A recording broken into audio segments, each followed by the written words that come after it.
Subscribe to our channel and click on the bell icon for all the latest news and updates. Hello, you have logged into One India News YouTube channel and this is Mariam. China has said today that no third party should get involved in the India-China boundary dispute, an apparent reference to Japan's plans to invest in India's northeastern state Arunachal Pradesh that is claimed by Beijing.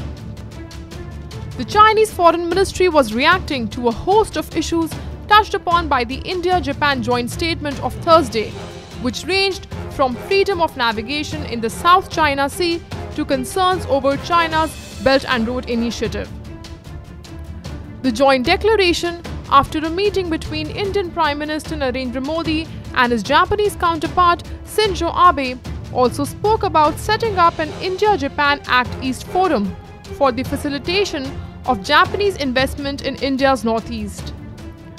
Chinese Foreign Ministry spokesperson Hua Chunying said, "One must be clear that the boundary of China-India border area has not been totally delineated, and we have dispute in the eastern section of the boundary, and we are now trying to seek a solution through negotiation which is acceptable to both the sides."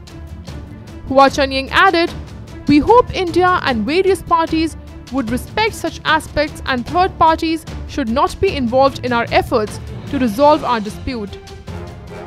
The spokesperson was referring to India's Arunachal Pradesh, which is claimed by China as its own.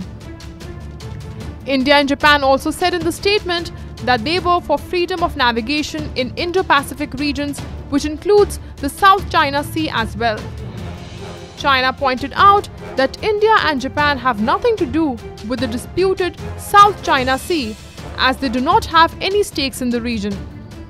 Well, China had been looking at this India-Japan meet with a keen eye, and these statements from the Chinese Foreign Ministry are no surprise. That's all for now. For more news and updates, please subscribe to One India News YouTube channel.